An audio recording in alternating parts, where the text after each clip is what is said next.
All right, welcome everyone. Welcome to the latest Vox Tech Talk webinar.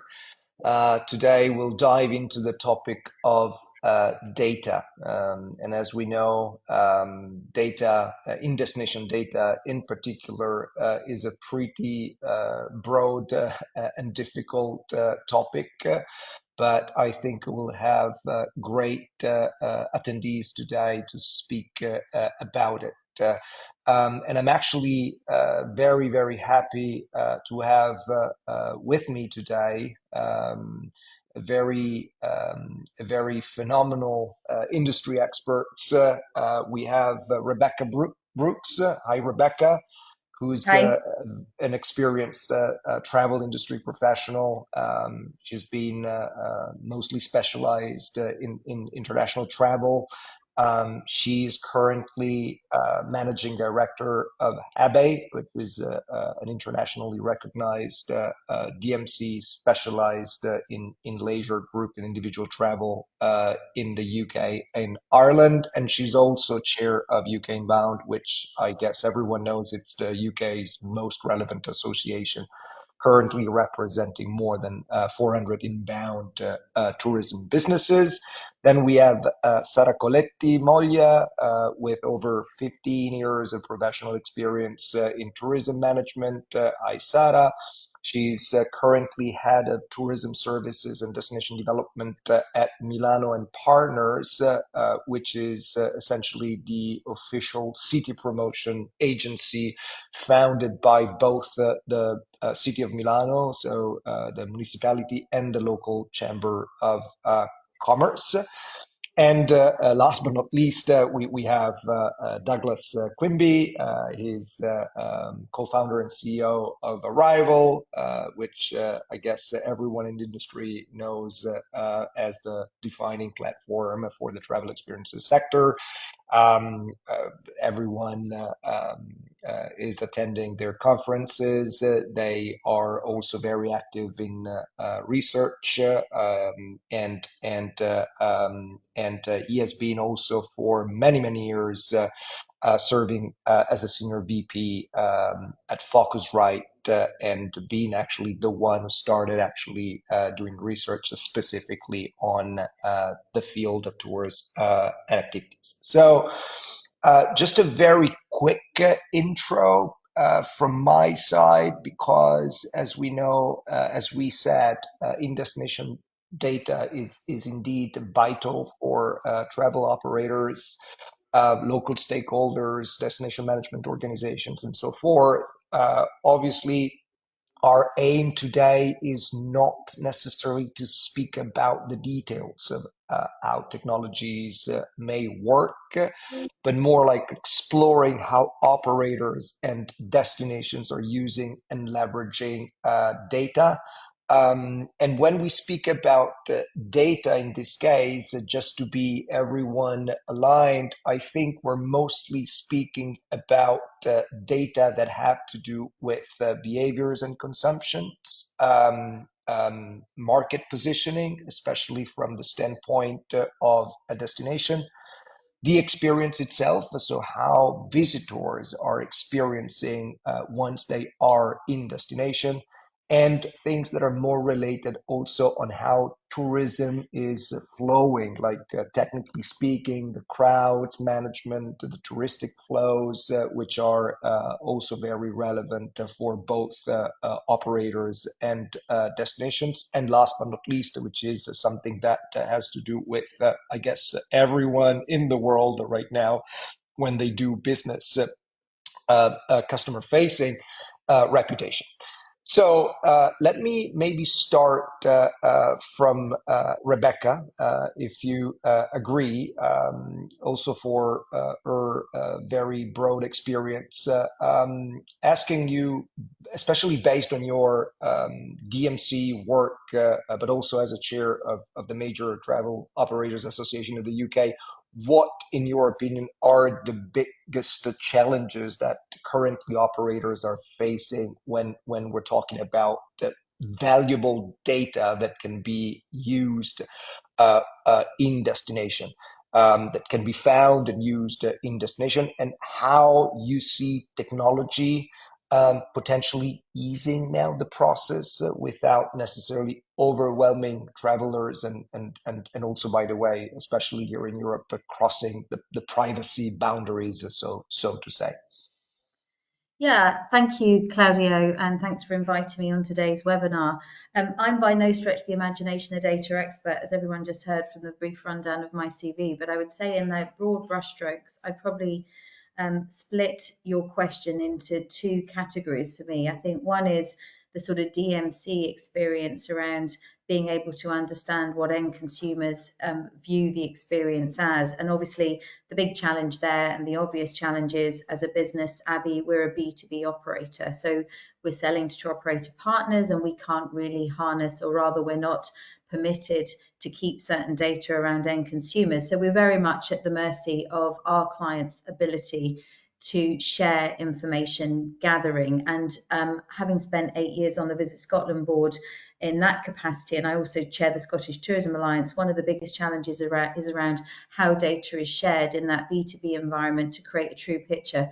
So often the information that we're provided with through Visit Britain, the state agencies, first of all, it can be quite old, and actually it's operators that have the most real and present data from the previous season.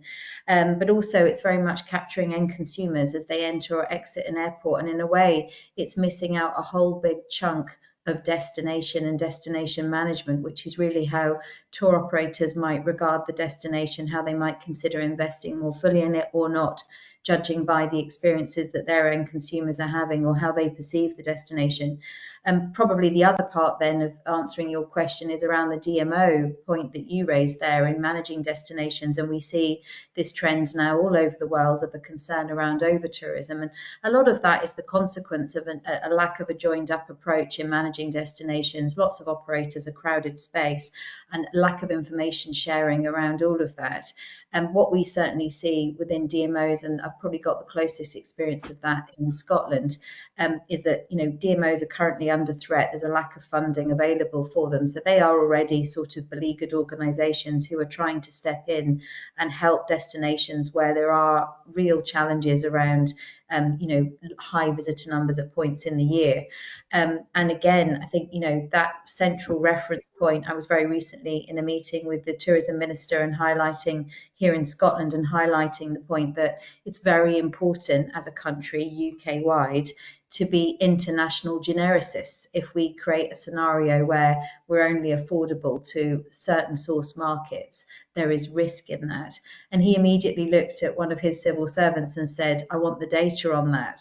And I thought that was interesting because I thought, I bet if the civil servants go away, they'll go and ask the obvious source, which will be the state agency sources that they know. But I would say the data there, and it's not a reflection of the brilliant insights teams they have or the way that they work.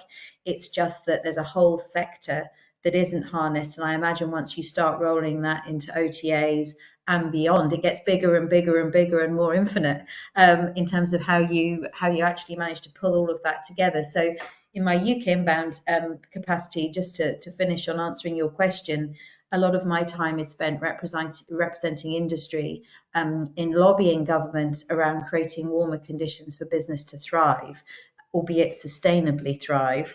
And in that, being able to signpost accurate, real-time information is vitally important.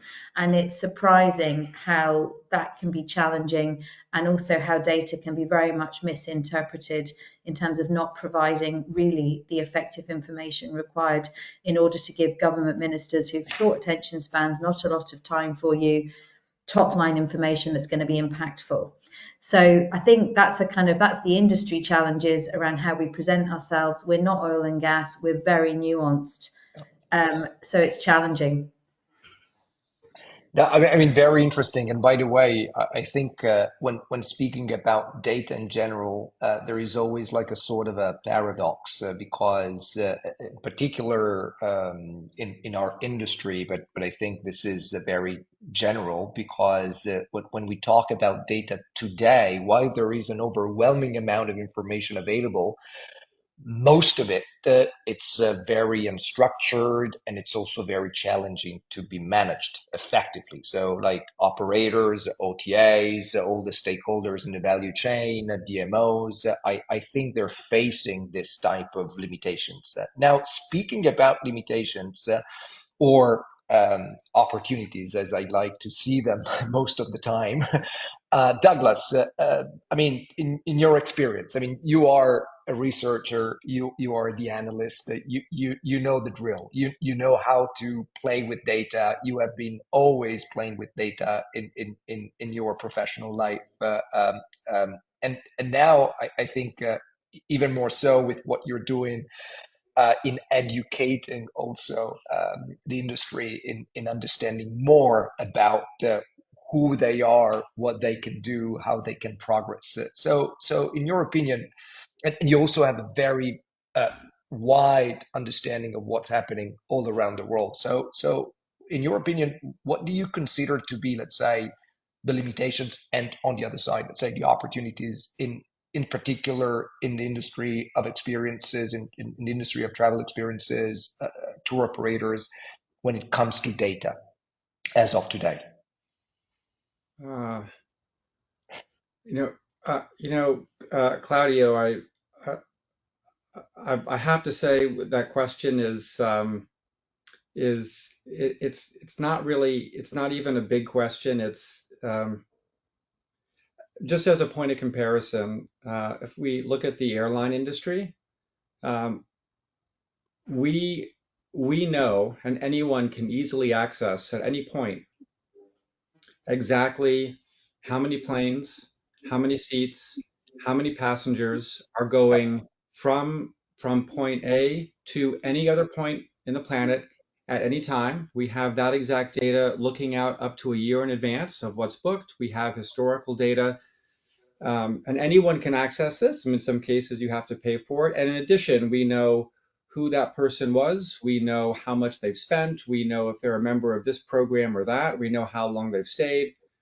Likewise, in the hotel industry, we know down to, I mean, every single property, how many there are, how many there are rooms, what types of rooms they have, how many people stayed, who stayed. So it goes Yeah. on and on. And then when I think about our industry, I even the frankly, I mean, the idea of in-destination data, it, it's it's it's not even really an idea. It doesn't, I mean, it frankly doesn't exist. I mean, we have absolutely no knowledge. There's no shared data. There's simply no resource. I know there's a handful of DMOs in the US and around the world who collect some visitation data from maybe the top handful of attractions in their market, but that doesn't really tell anybody uh, anything other than the performance of the top attractions. So it might be useful for Orlando or San Diego to a degree, where one big attraction can kind of see how they're doing with the other 10. But the San Diego region is actually a great example where you have several really well-known visitor attractions who report in, I think, to the San Diego Tourism Authority. But in fact, in the San Diego region alone, we've identified about 1,500 experience operators, and we don't have any insight into their volume or to whether or not, if SeaWorld's numbers are up or down. What does that mean for, the amazing company that does pop-up picnics on the beach, right? Or so, and who those customers are and where the overlap is. In addition, everybody's got a different booking system. None of the booking systems talk to each other. You have multiple OTAs. None of the OTAs share any of the data. The OTAs don't share any data with their operators. So, frankly, we're not even in a desert. I'm not sure we're pre-desert, in terms of really understanding where people go, what they do, and how can we as an industry, leverage that. So, I, where the opportunities are as boundless as the limitations. I totally agree. I mean, and your point about being very different and fragmented compared to other travel industries is very true indeed. But let's say everyone has mentioned the role of DMOs, right? So the fact that probably there is more that we can do through DMOs because DMOs are somehow having already a bit more data across different touch points. So thinking about a DMO, at least in big cities, I know for sure. Now we'll ask Sarah, but that you have plenty of data available coming from the different operators that are working at local level, from the accommodation side, from the flights, transportation, et cetera, et cetera. So my first question to you, Sarah, is actually, especially from the perspective of a city such as Milano, um, how can right now DMOs help to, let's say, respond to this need? And basically, what are also some practical examples where you have been able to collect and maybe also to share those data with the different industry stakeholders? That would be also interesting to better understand. Oh, thank you, Claudio, at first for having me, and I'm really happy to bring the point of view of Milano as a destination and its DMO Milano and partner to this very interesting discussion. So, as an, I would say, obvious premise, data or missing data is a critical topic for destinations and DMOs as well. And what we observe mainly is that data on tourist trends are made available by many sources, but the most of time these sources are not really in dialogue among them. This way, data cannot really make a difference.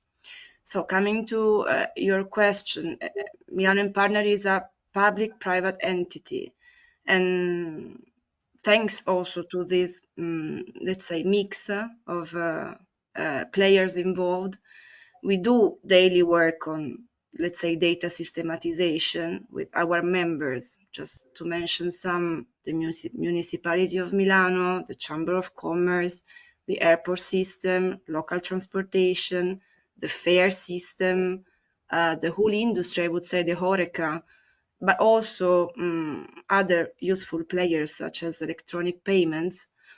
And what we aim to do is to analyze our flows, tourist flows, in terms of impact on the city, because this is useful for us to address those markets and segments that express the, let's say, highest quality. In fact, quality tourism is our very target as per our strategy, because we want to concentrate on tourist flows management, both pre-trip and in destination. And this strategy goes along with, let's say, a new phase for our city as a destination, because we are observing since at least the last 2 years a new seasonal summer peak. And this tells us that the city is more and more attracting leisure tourists next to business travelers that used to pull tourism in town previously. And these flows need to be managed to keep on taking out of them positive effects. So how are we working on the topic? On the one side, we worked on a common method involving our partners, and this effort led us to a public dashboard called Your Next Milano, where main figures in terms of attractiveness, competitiveness of the city are easily displayed for everyone, and also sectorial reports are made available. Actually, our DMO is focusing on tourism, but also on FDI and talents and innovation. So with this effort, we try to be like more specific according to the readers who approach the platform. And of course, tourism is a specific sector we look at. But on the other side, apart from displaying data, we have been developing specific tools for gaining the insights we consider more relevant for, as I said before, addressing quality tourism. And I think two examples can help understand what was our job so far. The first one refers to promoting the destination based on data. And we developed for this purpose Yes Milano Data Hub together with MasterCard and with the Chamber of Commerce. And actually, it is a platform, an innovative platform that analyzes consumption and shopping trends, national, international tourist flows in real time, and it outlines, let's say, an accurate overview of the emerging trends recorded in the city. And of course, this allows us to have a more granular view of visitor behaviors and needs. And we can focus on periods, on areas of the city, on specific sector, so as to, let's say, define the best tourism attraction strategy to be implemented. And an added value is that the platform provides both public and private bodies with strategic insights linked to the analysis of consumption trends and also of people flows in the areas. And this enabled not only decision making, but also or mainly marketing processes based on these elements that come from the platform. And we believe this is essential also for local operators to improve the ability to address properly the tourists we want in town, the quality tourists I was mentioning before.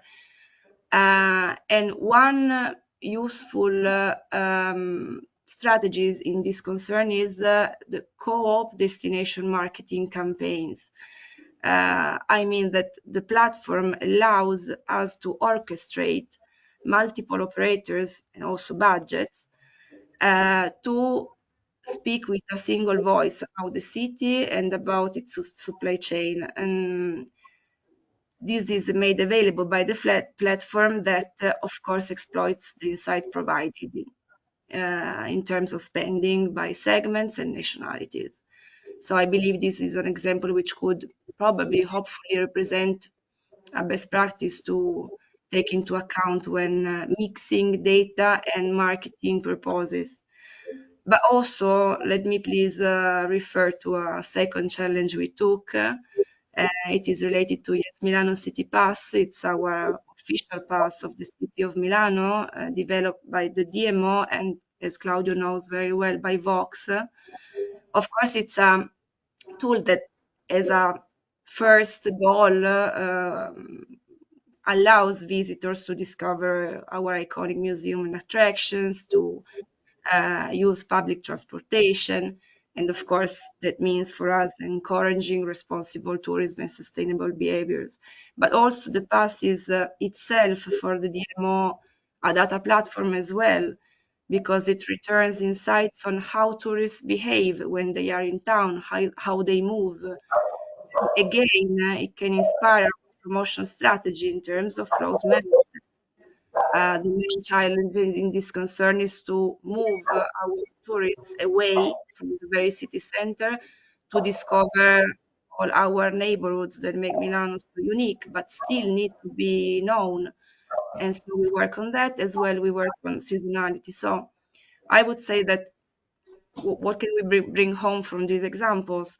Data, of course, are the basis for destinations and DMOs for policy making, and also I would say for accountability, because they are the starting point when a DMO defines its strategy, but also a tool for measuring if the strategy worked properly, and so help us understand how to make it evolve according to the evolution of the destination itself and the tourist behaviors. Very, very interesting and very concrete examples. Some of them I know very well. I mean, and this is part of the things that I also want to touch base with Rebecca and Douglas as well. Maybe on keeping up on the need of, let's say, having better relationships between all the different stakeholders. So let's say the relationship between operators and DMOs. DMCs, providers, local businesses, and whoever is, let's say, from an institutional standpoint, promoting the city and also most probably taking care of the policies, right? Rebecca, since you have this double hat, and you have been dealing a lot with policymakers, lobby, et cetera, et cetera. So what are your thoughts about this? How important are those type of partnerships?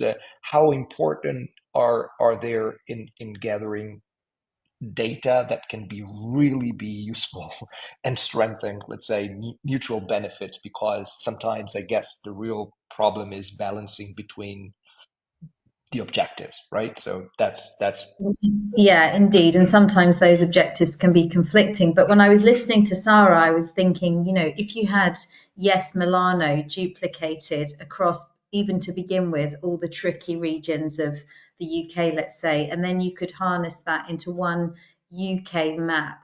In terms of planning, destination planning, both for state agencies, government, local authorities, in managing flows, etc., it would be hugely useful because everybody has a notion of these areas are very busy, these areas are less busy. If you look at the map of the UK and areas you might want to promote, but when we look at the sustainable agenda in particular, to my mind, a lot of that's going to be about promoting the destination, spreading the wealth throughout the year, not just in the hot spot summer season, and looking at the regions that would argue, well, we don't get our fair share of tourists and we'd like more, and then you have other regions that say that we're overrun. I think from a government planning perspective, and also perhaps to disavow to some degree assumptions that are incorrect. So at the moment there's a sort of mindset, not everywhere, and it's obviously better understood in some parts of government than others. Scottish government would probably have a better handle overall than perhaps UK government on the Scotland side.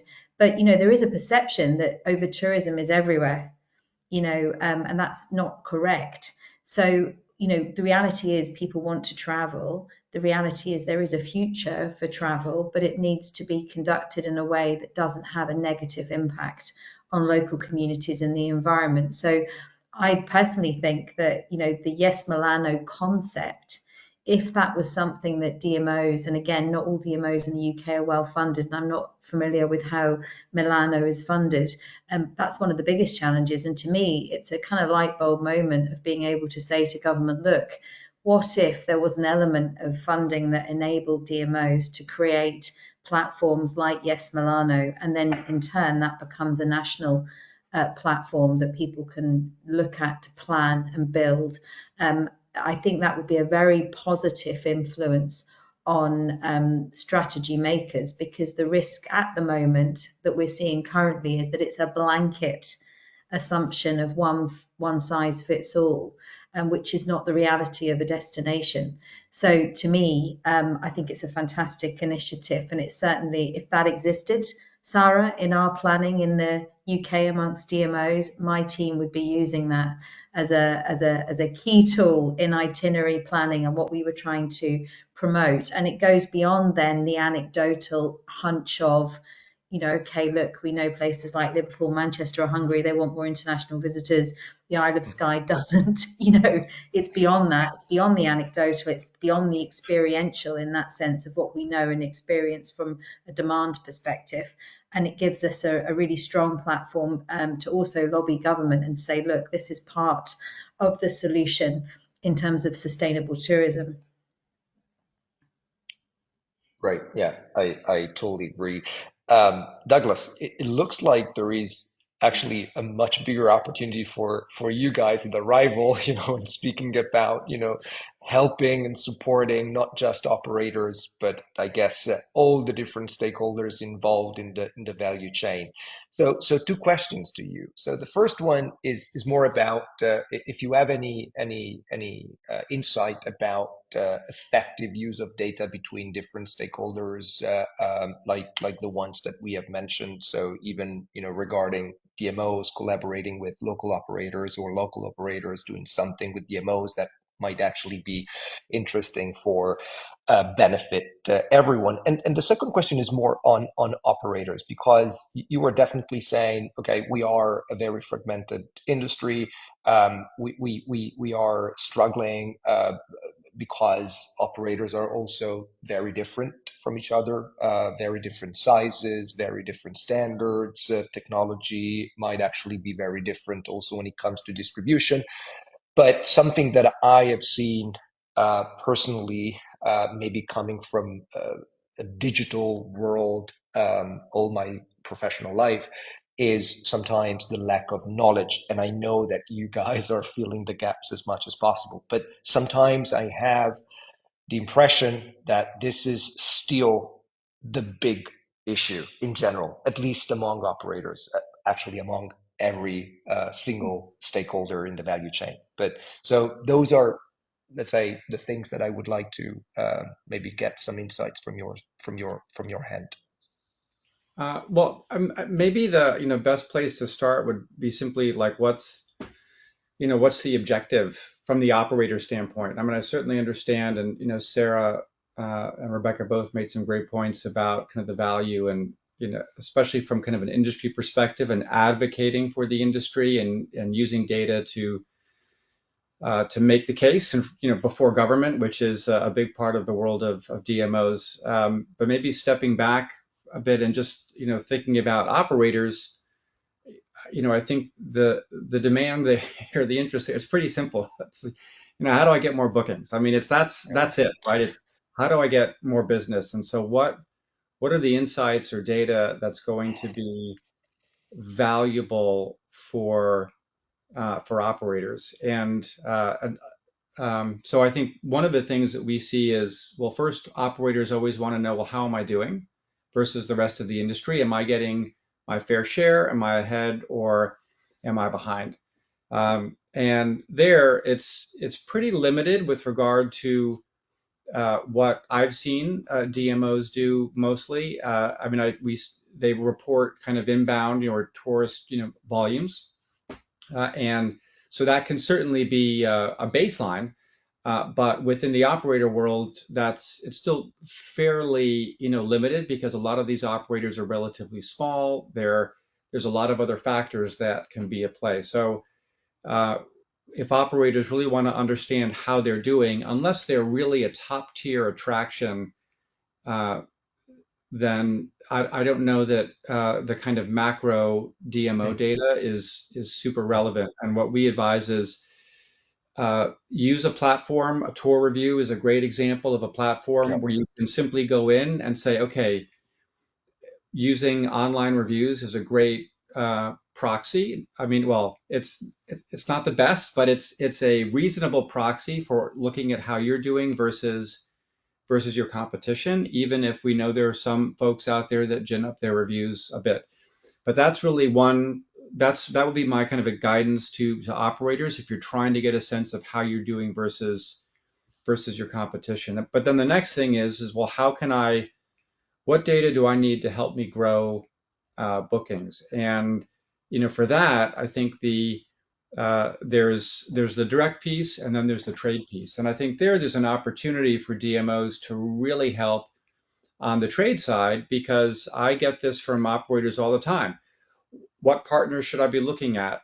Who should I be working with? And so I would like to see DMOs work directly with operators and say, okay, last year we got X amount from this channel, X amount from this channel, or even better yet, here are the top 25 wholesalers or tour operators or OTAs sending volume into our destination. These are the companies that you should be working with. And I'm not sure, I haven't seen that from from DMOs, generally. I mean, I don't know that they report on that. There may be a few that do some with some of the top inbound sellers, but to me, that would be an incredibly valuable service for operators. But I don't know if it's feasible, if that data is capturable, and if those industry partners would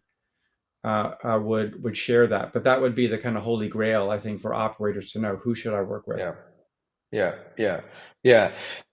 Yeah, I totally agree.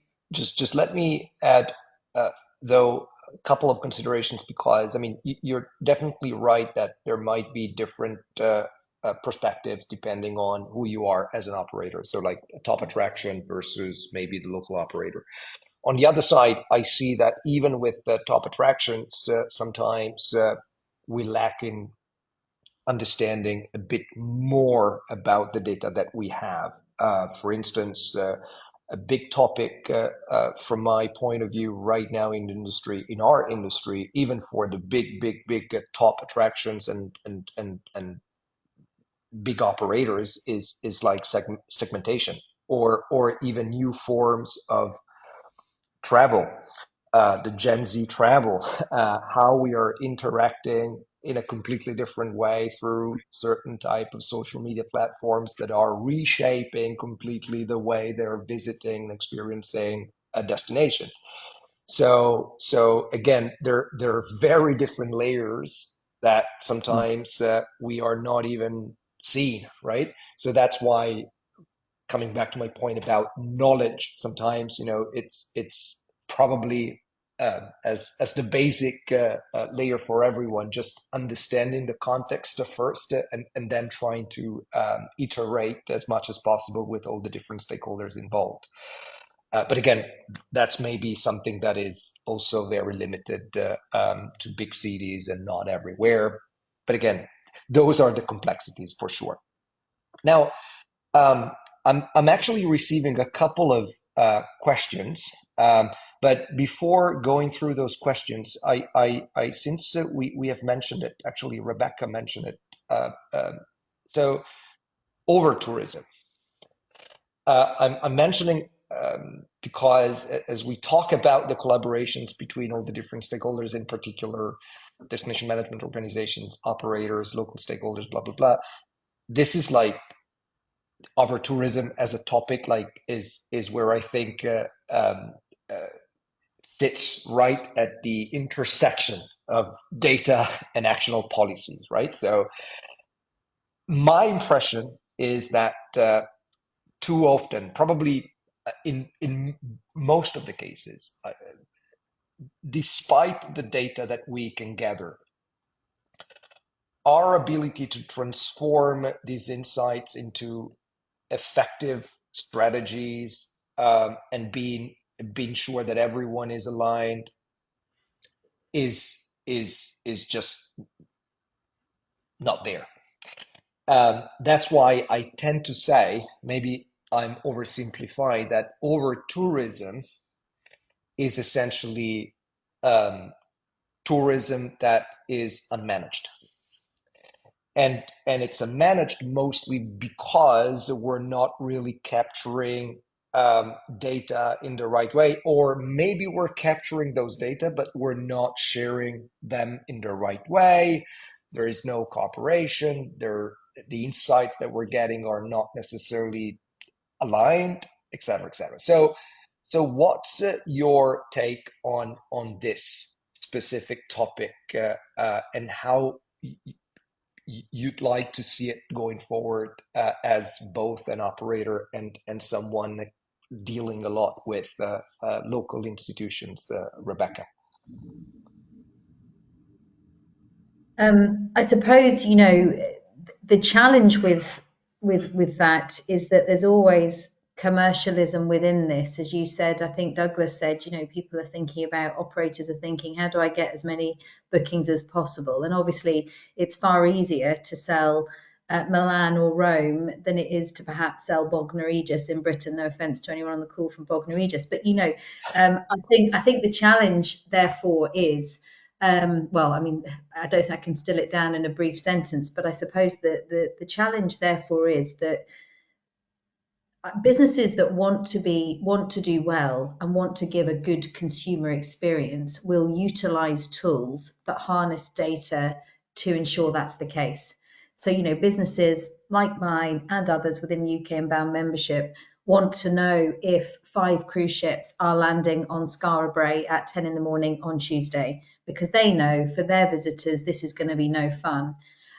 So if there's a sharing portal where you almost have a consortia of the willing to improve the destination, you start creating exemplars where if you're not part of that, you're not quite as legitimate or bona fide, because it can't be pure commercialism, commercial forces that take over, albeit that is the reason people are in business.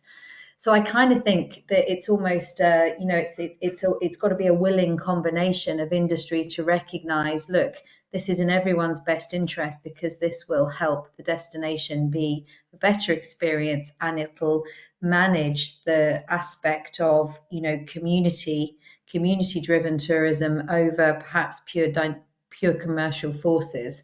Mhm. The difficulty comes in those that don't want to be part of the willing, but you can't really do much about that. You can't legislate for that. I think if there's a collective assumption within the travel industry that we need to be part of a sustainable future, we need visitors to have a nice experience, but at the same time, we need local communities not to be resentful. Then in that sense, that's the converted, isn't it? So to my mind, that's kind of where I think Sarah's model is hugely attractive. If that could be extrapolated onto a wider national canvas, regional canvas beyond cities, it would be a very attractive forward-thinking momentum around those that were, it's the art of the possible, isn't it? In that sense. Yeah. I don't know if it really answers your question, but that's how No, I no, no. see It it. absolutely, very, very, very well. And by the way, I've received a couple of messages in the meantime, people saying they love the concept of consortia of the willing that you have just shared. Speaking about the questions that I'm getting, I mean, some of them are probably already covered with what we said. There is perhaps one, I don't know who wants to take it, which is more about specific technologies that you have been able to see that might actually provide in-destination data that can be valuable, I guess, especially to operators, but even DMOs. So the question specifically is what technologies such as wearables or IoT devices are currently proving to be the most reliable gathering in destination data?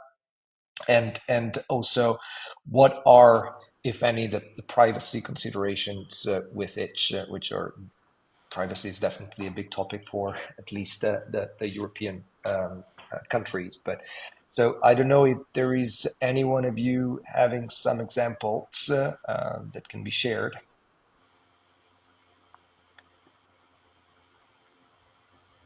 Okay, from Well, my side. Oh, Douglas, do you want to? well, again, this is, it's so this topic is so broad, right? So, Yeah, so it I, is. I, I mean, I guess there's, there are a lot of things, there's some really interesting platforms I know on the DMO side that are, well, from the destination side, if that's what we're talking about, there that are that provide basically mobile mapping.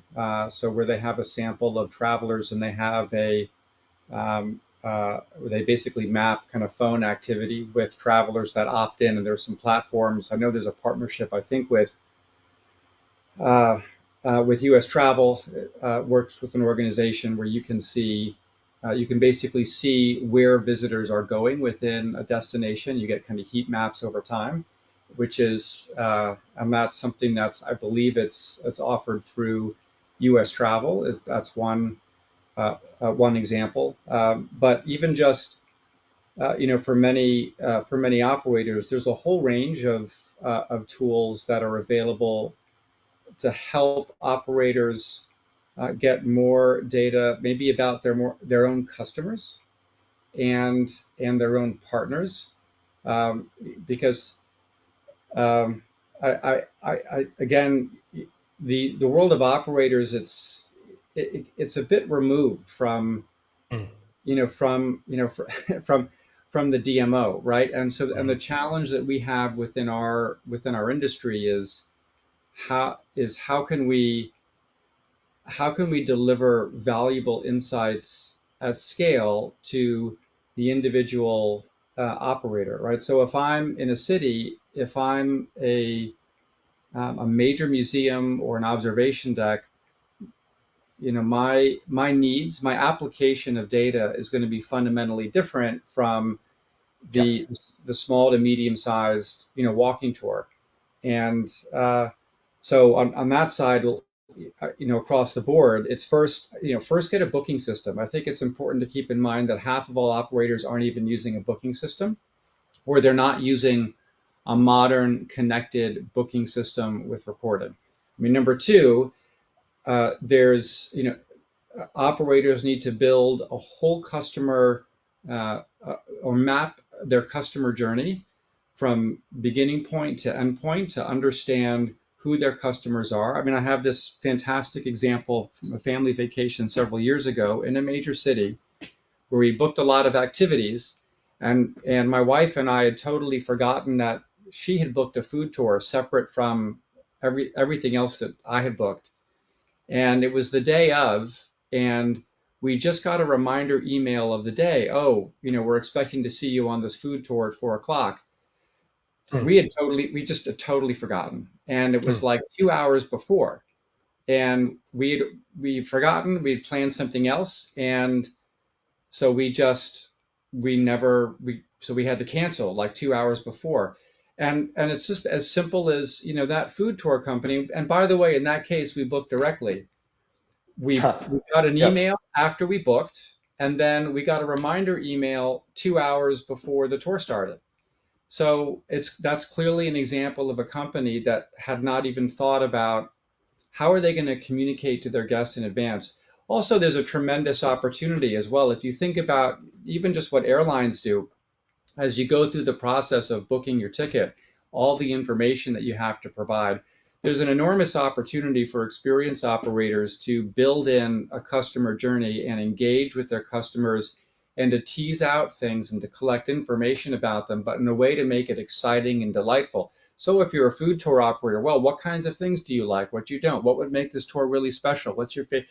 There's a way to gamify that and really engage, and also to collect a repository of data about your guests. So there's an enormous number of things that operators aren't can do just within their own universe to get better data about their businesses and about their own customers. And there's also just one last piece.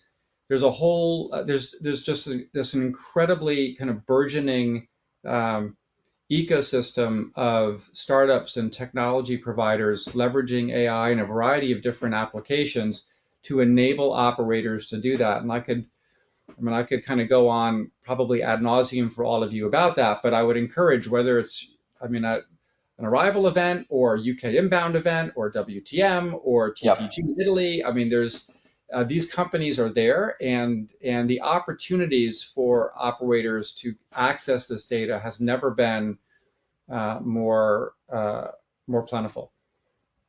I totally agree. And actually, I think the point about the customer journey and looking directly first at the customer journey, even before looking at the technology, is actually fundamental. So it's a besides the hype, but besides, the technologies that you have available at the very end, the first the thing that operators may not look at is what they can first do based on the needs of their customers through the entire customer journey.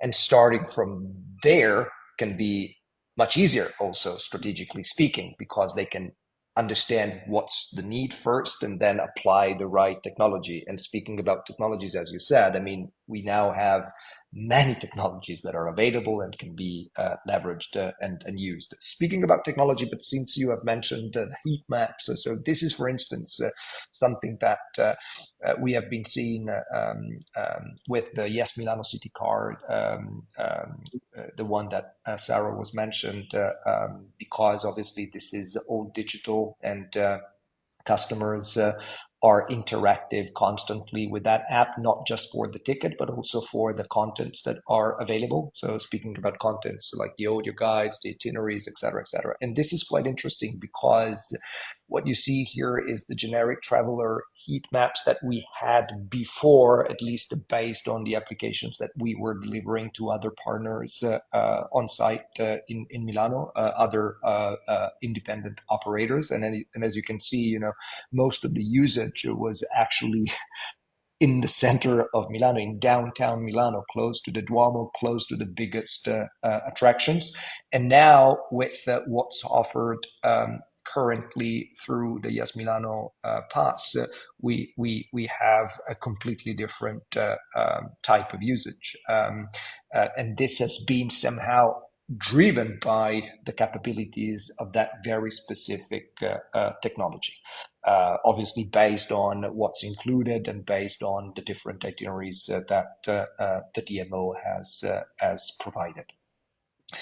I guess we are running out of time, so I don't want to keep you too busy. Um, I think we have shared lots of information, uh, ideas, insights, and also actionable points. I mean, that's my opinion. I don't know if you guys want to make a final statement, or otherwise we can close it here. If I Well, thank can, you. Yeah. sorry, Sure, Rebecca, Sarah, go ahead. please. No, I just want to make some considerations on all the what we discussed so far. When it comes mainly for what concerns the relationship between the public and private sphere, let's say, I feel like the real opportunity is being together in confirming the data we can collect, understanding if we share the same goals, and hopefully it's important to do so and to build together projects that can bring value to the both sides. I try to give an example. I perfectly agree with Douglas when he says for a business, the only point is generating new business.